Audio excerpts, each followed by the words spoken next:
Hello students, I welcome you all in this e-lecture on the topic Chemistry of Elements of First Transition series. So, in the past lecture, we went through the introduction part of this chapter and we learnt about the metallic character of these elements. We know that all the transition elements they have only one or two electrons in the outermost valence shell. इनका बाह्यतम जो कक्षक विन्यास होता है उसमें NS2 उसका जो configuration है तो एक या दो इलेक्ट्रॉन होते हैं and consequently they are metallic in nature. इनकी प्रवृत्ति धात्विक होती है और जैसा कि मैंने आपको बताया था कि दे हैव मेटेलिक लस्टर, धात्विक चमक होती है, इनकी डेंसिटीज हाई होती हैं और ये विद्युत और ऊष्मा के अच्छे सुचालक होते हैं.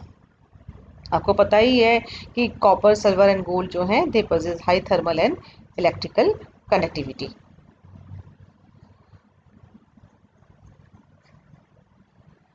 These metals they show an increasing tendency to remain unchanged or noble.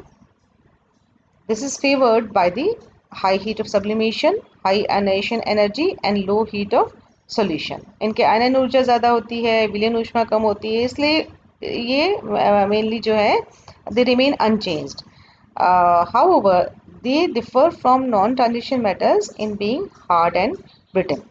Mercury of course इसका एक अपवाद है जो कि एक द्रव है. Hardness and brittleness they are associated with covalent bonding. The existence of metallic bonding also cannot be denied because the transition metals they are good conductor of heat and electricity. As you know that in addition to the metallic bonding, there must be some covalent bonding of unfilled d orbital due to dd overlapping.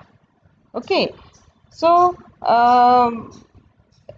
that means कि covalent और metallic bonding दोनों ही इन elements में पाई जाती है. And the number of these bonds they are responsible for the hardness of these metals depending upon their strength. The number of unpaired d electrons it increases up to group C and then 6 and then decreases often because of the pairing of electrons. Therefore, we have noticed that the metals are hard up to 6 group, while when we look at the case of zinc, cadmium and mercury, they are quite soft. Like other metals, their structures they are closely packed. In most of the cases, the packing is closest, hexagonal close packing or cubic close packing with coordination number of 12. And in others, the coordination number is 8 and the packing is body-centered cubic structure. So, we notice that the metal in group 9 and 11 they are more ductile than other metals. This is due to the fact that they crystallize with FCC, face-centered cubic, which is a CCB type of structure, and therefore they have more number of planes where deformation can take place. इसीलिए ये जो soft होते हैं और ज़्यादा ductile होते हैं अन्य तत्वों की तुलना में. Other metals they generally crystallize either in HCP or BCC structure, as I told you earlier. So this was all about the metallic character. Now we come to the their atomic volumes and densities. You can see on the screen that in d block elements we know that n-1 d subshell is filled, and the increased nuclear charge it pulls the electrons towards in.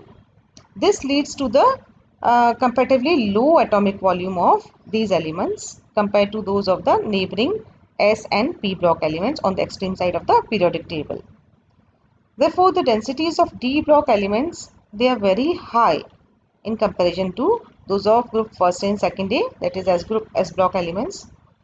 So this is understandable because of the decreased volume. Okay, now we come to the next property that is quite important, atomic radii. Okay, Now you can see on the screen that these values, they generally decrease on moving from left to right in the series across a period. ठीक है, आपने देख ही रहे हैं values जो हैं first transition series के elements की तरफ अपने निगाह डालें तो स्कैंडियम से टाइटेनियम और वेनेडियम की तरफ हम जब जाते हैं लेफ़्ट टू राइट एक आवर्त में, तो 1.44 एंगस्ट्रॉम जो कि स्कैंडियम की एटॉमिक रेडियाई वैल्यू है, वह घट के 1.32 हो जाती है टाइटेनियम पे, then again 1.22, so it keeps on decreasing. So this is due to the fact that as the nuclear charge increases with increasing atomic number across any series, किसी भी सीरीज में जैसे जैसे एटॉमिक नंबर परमाणु क्रमांक बढ़ता है तो न्यूक्लियर चार्ज भी बढ़ता है. therefore the attraction of the electrons towards the nucleus increases, you know that, and this increase in attraction leads to a decrease in the radii value across each period. There are however few exceptions. You see, you can notice on the screen that the atomic radii of the element from chromium to copper, okay, they are very close to one another. Look at the screen.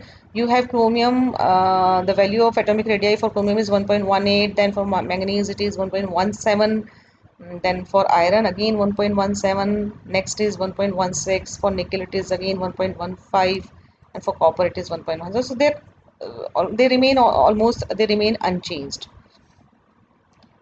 So why, as we move across the period, जैसे जैसे हम आवर्त में left to right पढ़ते हैं तो nuclear charge बढ़ता जाता है, और which this nuclear charge tends to pull the 4s electron inverse near the nucleus. नाभिक की तरफ 4s इलेक्ट्रॉन को खींचता है, तो उससे जो है एटॉमिक साइज वो है वो रिड्यूस हो जाता है, कम हो जाता है.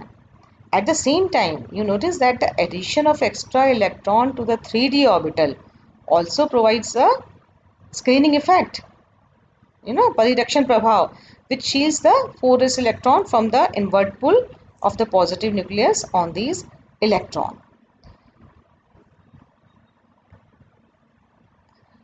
This screening effect increases as the number of extra electron they are being added to the 3d orbital increases.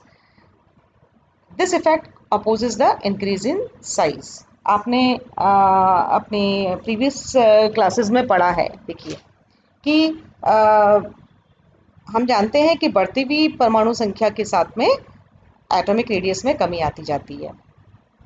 तो हमें ये पता है, इसको आपने स्क्रीन पे नोटिस किया हो तो, कि यह कमी तो आ रही है लेकिन बहुत अधिक नहीं होती है. जैसे कि मैंने आपको बताया कि बीज के तत्वों में तो ये लगभग स्थिर सी हो जाती है और अंत में वापस से बढ़ने लग जाती है. तो इसके कारण को हम दो प्रकार से हम बता सकते हैं कि दो फैक्टर्स हैं ना, nuclear charge and screening effect.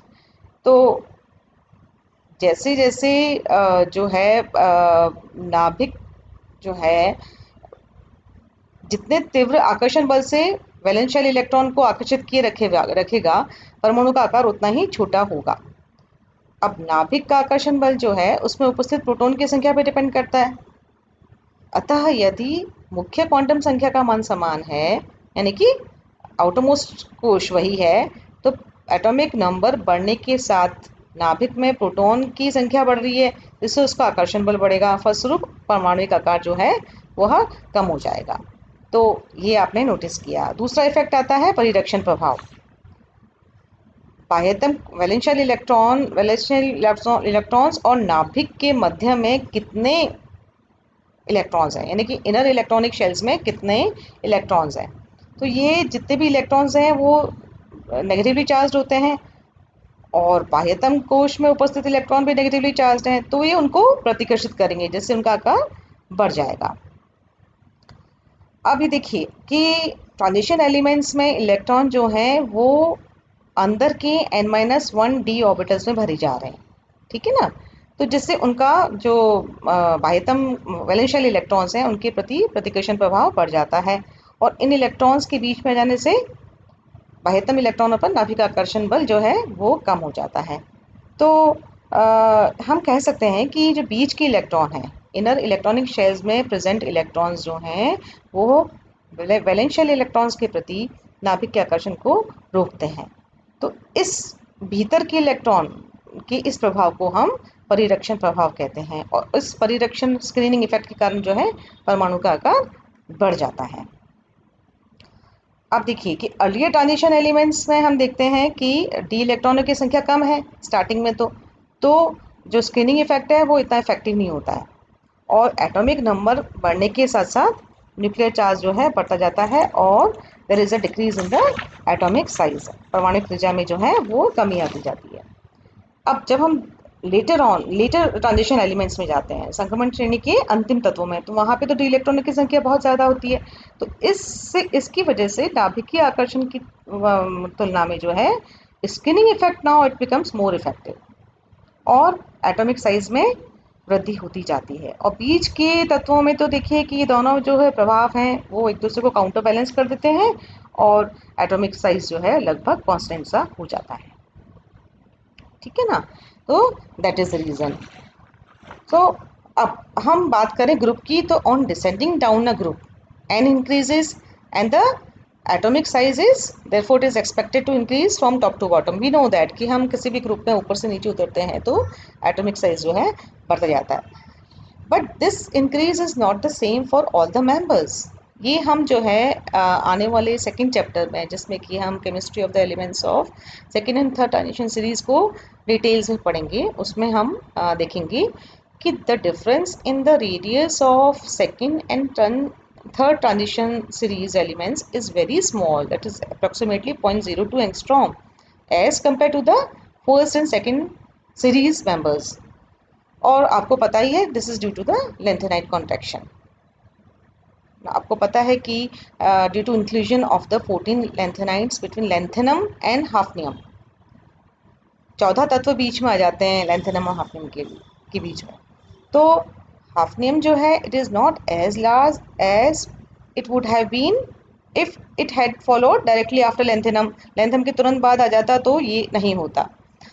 तो the nuclear charge in the second series members, they are 18 units greater than the first series members, but this difference between the second and the third series elements is 32. Therefore the increase in n to third series, from second series to third series, it tends to increase the size. The excessive increase in the nuclear charge annuls this effect. Consequently, the elements of second and third transition series elements, they are quite similar in size. Okay, ये हम और भी आगे details में पढ़ेंगे। So, in the coming lectures, we will be going through the next properties, that is ionization potential and various other properties. So, till then, goodbye.